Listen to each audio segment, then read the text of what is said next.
नमस्कार दोस्तों, मेरा नाम है प्रणव। स्वागत है आप सबका फिलोसफिकल इंजीनियरिंग में। दोस्तों, आज हम अपना सेकंड लेक्चर कंप्लीट करेंगे। जैसा कि आप लोग जानते हैं, यहाँ हम चर्चा करते हैं फिलोसफी अर्थात दर्शन शास्त्र के ऊपर। आज का हमारा टॉपिक है the three areas of philosophy. इन्हीं थ्री एरियाज ऑफ फिलोसफी को दर्शन शास्त्र को जानने के साधनों के रूप में भी देखा जाता है। शुरू करने से पहले एक सामान्य सा बेसिक देख लेते हैं। साइंस के बारे में एक बेसिक बात तो आपको पता ही होगी कि साइंस का विभाजन किया जाता है। उसका एक डिवाइडेशन है, क्लासिफिकेशन है। कैसे है? साइंस के दो प्रकार के विभाजन है, नेचुरल साइंस और सोशल साइंस। नेचुरल साइंस को दो भागों में विभाजित किया गया, फिजिकल साइंस और बायोलॉजिकल साइंस। फिजिकल साइंस के तीन प्रकार के विभाजन है, फिजिक्स, केमिस्ट्री और अर्थ साइंस। इसी प्रकार से बायोलॉजिकल साइंस के दो प्रकार के विभाजन है, जूलॉजी और बॉटनी। सोशल साइंस के भी दो विभाजन हैं, सोशोलॉजी और इकोनॉमिक्स। आखिर यह विभाजन करने की आवश्यकता क्यों पड़ी? विज्ञान तो एक विषय है, इस विषय को क्यों आपने डिवाइड कर दिया? तो इसका सामान्य सा आंसर यही होगा कि अगर कोई विषय विस्तृत हो तो उसको डिवाइड कर दिया जाए या उसका क्लासिफिकेशन कर दिया, जिससे समझने में काफ़ी आसानी हो। ऐसा ही दर्शन शास्त्र के साथ भी होता है। दर्शन शास्त्र के परिप्रेक्ष्य में भी ऐसा देखा गया है। कैसे? आगे देखते हैं। दर्शन को समझने के साधन। जिज्ञासा की दृष्टि से देखें तो दर्शन बड़ा ही विस्तृत विषय है। एक अध्येता के लिए तथ्यात्मक रूप से संपूर्ण दर्शन के प्रति सामान्य दृष्टिकोण बनाना कठिन हो जाता है। पाश्चात्य दार्शनिकों ने इस समस्या का समाधान करते हुए संपूर्ण दर्शन शास्त्र को तीन भागों में विभाजित किया। वो कौन कौन से तीन भाग हैं? तत्व मीमांसा, जिसको बोलते हैं मेटाफिजिक्स। दूसरा है ज्ञान मीमांसा, जिसको कहा जाता है एपिस्टेमोलॉजी। और तीसरा है मूल्य मीमांसा, जिसको कहते हैं एक्सियोलॉजी। तो यह तीन प्रकार का विभाजन पाश्चात्य दार्शनिकों द्वारा दिया गया है। भारतीय दर्शन शास्त्रों में इस प्रकार का कोई भी विभाजन नहीं दिया गया। परंतु यह जो विभाजन है पाश्चात्य दार्शनिकों द्वारा दिया गया, यह विभाजन भारतीय दर्शन शास्त्रों को भी समझने में काफी कारगर सिद्ध होता है, क्योंकि यूनिवर्सिटीज में इसी के माध्यम से प्रायः लोग पढ़ाते हैं, अर्थात जो प्रोफेसर होते हैं वह इसी का सहारा लेते हैं। तो यह जो प्रक्रिया है दर्शन शास्त्र को जानने या उनके डिवाइडेशन की, यह प्रक्रिया काफी कारगर सिद्ध हुई है। और यह प्रक्रिया दी किसने है? पाश्चात्य दार्शनिकों द्वारा इसको दिया गया है। आज हम डिस्कशन करेंगे केवल तत्व मीमांसा के ऊपर, क्योंकि तत्व मीमांसा का भी उप विभाजन किया गया है। अगले लेक्चर में इन दोनों को मैं कंप्लीट कर दूंगा। आइए देखते हैं। तत्व मीमांसा। तत्व मीमांसा को क्या कहते हैं? मेटाफिजिक्स। भारतीय शास्त्रों में मीमांसा का अर्थ दिया गया है विवेचना या व्याख्या करना। तो इसका क्या अर्थ रहेगा तत्व मीमांसा का? तत्वों का विवेचन करना या तत्वों की व्याख्या करना। तत्व मीमांसा, जिसे तत्व विज्ञान भी कहते हैं, को अंग्रेजी भाषा में मेटाफिजिक्स, जो दो ग्रीक शब्दों, यह शब्द ग्रीक शब्द है, ये भी जान लीजिए, यह शब्द ग्रीक शब्द है। मेटाफिजिक्स, मेटा प्लस फिजिक्स को मिलाकर बना है। मेटाफिजिक्स दो शब्दों को मिलाकर बना है, मेटा प्लस फिजिक्स। मेटा का अर्थ है परे, बियॉन्ड, और फिजिक्स का अर्थ है प्रकृति अर्थात नेचर। इसका शाब्दिक अर्थ होगा प्रकृति से परे या बियॉन्ड द नेचर। और भारतीय शास्त्रों के अनुसार क्या अर्थ होगा? जहां पर तत्वों की विवेचना की जाए या तत्वों की व्याख्या करना। एंड्रोनिकस नामक विद्वान ने इस शब्द का सर्वप्रथम प्रयोग किया। एंड्रोनिकस के बारे में सामान्य जानकारी जान लीजिए कि एंड्रोनिकस अरस्तु के शिष्य थे।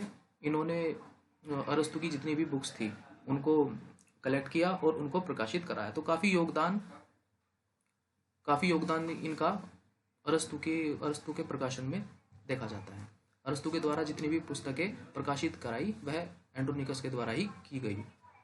तो ये सामान्य सा परिचय है इनके लिए। और एंड्रोनिकस ने सामान्य जो इसका अर्थ देखा जाता है तत्व मीमांसा का, यह एंड्रोनिकस द्वारा दिया गया है। आगे देखते हैं। तत्व मीमांसा। तत्व मीमांसा के अंतर्गत मुख्यतः निम्न विषयों का अध्ययन किया जाता है। तो वो जो मैं बात कर रहा था तत्व मीमांसा के उपविभाजन की, वह उपविभाजन चार प्रकार से है। ईश्वर संबंधित तत्व ज्ञान, जिसको बोलते हैं थियोलॉजी। आत्मा संबंधित तत्व ज्ञान, मेटाफिजिक्स ऑफ सोल। सृष्टि विज्ञान, कॉस्मोलॉजी। परम सत्ता, जिसको बोलते हैं ऑन्टोलॉजी। तो चार प्रकार का यह उपविभाजन देखा जाता है तत्व मीमांसा का। चलिए पहले पे चिंतन करते हैं। ईश्वर संबंधित तत्व ज्ञान, थियोलॉजी। आप एक बात जान लीजिए कि भारतीय दर्शन शास्त्रों के परिप्रेक्ष्य में अगर देखा जाए तो यह तत्व चिंतन काफी पुराने समय से चलता आ रहा है। अर्थात कहें तो यह बड़ा ही ऐतिहासिक है। इसमें दो प्रकार की धाराएं देखी जाती हैं, आस्तिक धारा और नास्तिक धारा। आस्तिक धारा वो धारा है जो ईश्वर को प्रतिपादित करती है, और नास्तिक धारा वो धारा है जो कि ईश्वर के प्रतिपादन में विश्वास नहीं करती, अर्थात ईश्वर को मानती है कि ईश्वर एग्जिस्ट नहीं करते। तो यह दो प्रकार की क्या है, धारा देखी जाती है। और दोनों समाज में दोनों प्रकार के व्यक्ति समाज में रहते हैं। और भारतीय दर्शन शास्त्रों की या कहें तो भारतीय समाज की यह विशेषता है कि इन दोनों को अपने अपने विचार रखने की पूर्ण स्वतंत्रता है। ये दोनों लोग अपने विचार रख सकते हैं। ये रख सकते हैं नास्तिक कि ईश्वर नहीं है, और ये लोग कह सकते हैं कि ईश्वर नहीं है। इन दोनों को पूरी स्वतंत्रता दी गई है। तो भारतीय संस्कृति में इस प्रकार की विशेषता देखी जा सकती है। चलिए आगे चलते हैं। इसे ईश्वर विज्ञान भी कहते हैं, साइंस ऑफ गॉड, क्योंकि इसके अंतर्गत ईश्वर संबंधित चिंतन किया जाता है। इसमें कुछ टॉपिक्स हैं जिनके ऊपर डिस्कशन किया जाता है। क्या ईश्वर का अस्तित्व है? अब मान लीजिए नास्तिक पूछ रहा है आस्तिक से कि आप बता दीजिए ईश्वर का अस्तित्व है या नहीं है। अब इसका उत्तर भी जो आस्तिक लोग होंगे अपने तर्कों के आधार पे जिस प्रकार से भी उनको देना होगा, तो वो लोग इसका तर्क देते हैं। तो वह जो है आगे हमें पढ़ने को मिलेगा जब हम लोग आगे के लेक्चर रिकॉर्ड करेंगे, पर्टिकुलरली हर दर्शन को लेकर। तो वहाँ पर इस प्रकार की जो इन्होंने तर्क दिए हैं उन सबको देखेंगे हम लोग। चलिए, दूसरा जो इनमें टॉपिक है वो है यदि है तो इसका क्या प्रमाण है। अब सभी दर्शन, एक बात जान लीजिए कि सभी दर्शन प्रमाणों को मानते हैं। प्रमाण अर्थात एविडेंस, वो किसी ना किसी एविडेंस को स्वीकार करते हैं। जैसे कि नास्तिक प्रत्यक्ष को स्वीकार करते हैं। वो कहते हैं कि जो दिखाई दे रहा है, जो प्रत्यक्ष हम लोगों को हो रहा है वही सत्य है, और बाकी सब चीज़ें जो है वो सब झूठी है। अनुमान या उपमान, इस प्रकार का कोई भी प्रिडिक्शन वगैरह, किसी भी प्रकार का कोई प्रमाण नहीं होता। हमारे सामने जो है उसको दिखाइए, अगर ईश्वर है तो उसको हमारे सामने लेके आइए, नहीं है तो इसका मतलब नहीं है। तो इस प्रकार से यहाँ पर तर्क दिए जाते हैं इनके द्वारा। आस्तिकों द्वारा भी इनके तर्क के विरुद्ध कुछ तर्क दिए जाते हैं। तो आगे देखते हैं। जो तीसरा इनमें टॉपिक है जिसके ऊपर डिस्कशन किया जाता है, उसका स्वरूप क्या है, अर्थात ईश्वर का स्वरूप क्या है। यह भी नास्तिकों द्वारा प्रश्न किया जाता है। यदि नहीं तो क्यों नहीं, अगर ईश्वर नहीं है तो क्यों नहीं है। आस्तिक भी पूछते हैं, आप दे दीजिए तर्क, अगर आपको लगता है कि ईश्वर नहीं है तो क्यों नहीं है। इस प्रकार के तर्क किए जाते हैं। तो वो लोग भी इसका उत्तर देने का प्रयास करते हैं। ईश्वर और जगत में क्या और कैसा संबंध है। तो इस प्रकार के टॉपिक्स पर यहाँ पर चर्चा की जाती है। ईश्वर संबंधित तत्व ज्ञान अर्थात थियोलॉजी के अंडर इन सभी जितने भी हैं हम लोगों ने कंटेंट देखे, इनके ऊपर यहाँ पर चर्चा की जाती है। चलिए आगे चलते हैं। दूसरा हमारा उपविभाजन था आत्मा संबंधी तत्व ज्ञान, मेटाफिजिक्स ऑफ सोल। इसके अंडर भी कुछ इसी प्रकार के ऐतिहासिक जो विषय हैं उनके ऊपर चर्चा की जाती है। यहाँ मुख्य रूप से आत्मा के विषय में चिंतन किया जाता है, जैसे आत्मा का अस्तित्व, उसका स्वरूप तथा आत्मा व शरीर का संबंध आदि। तो यहाँ पे भी हम लोग दो लोगों के बीच में डिबेट देखेंगे, दो धाराओं के बीच में डिबेट देखेंगे, आस्तिक और नास्तिक धारा के बीच में। कोई लोग हैं, नास्तिक लोग हैं, जो वो ईश्वर को भी स्वीकार नहीं करते, आत्मा को भी स्वीकार नहीं करते।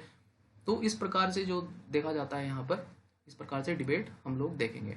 तो पर्टिकुलरली जब हम आगे प्रत्येक दर्शनों का भिन्न भिन्न रूप से जो है अध्ययन करेंगे, वहाँ पर देखने के लिए सारी चीज़ें आएंगी। चलिए आगे चलते हैं।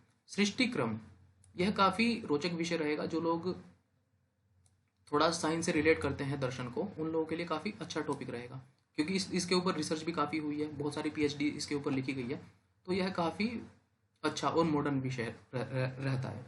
यहाँ विश्व या सृष्टि की उत्पत्ति, सृष्टि का स्वरूप, सृष्टि का विकास आदि विषयों से संबंधित चिंतन किया जाता है।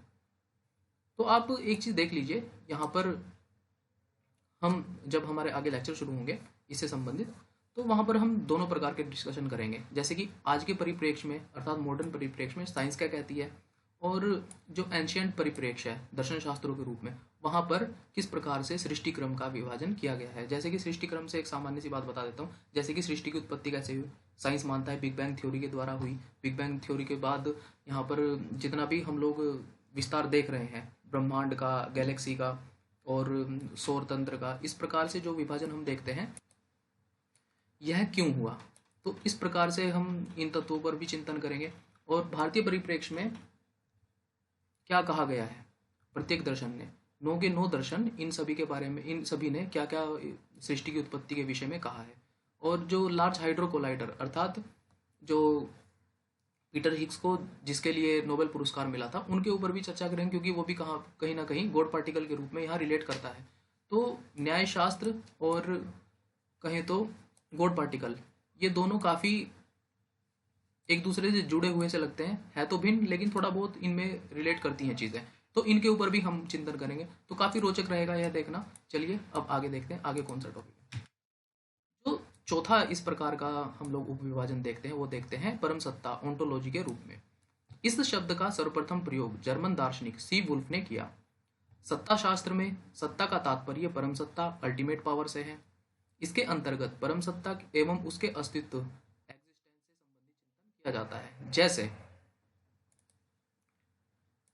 जैसे परम सत्ता क्या है, उसका अस्तित्व तथा उसका स्वरूप क्या है, तो इस प्रकार से यहाँ पर चिंतन किया जाता है। अल्टीमेट पावर से आपको एक सामान्य सी बात समझा देता हूँ कि अब मान लीजिए हम पृथ्वी पर निवास करते हैं।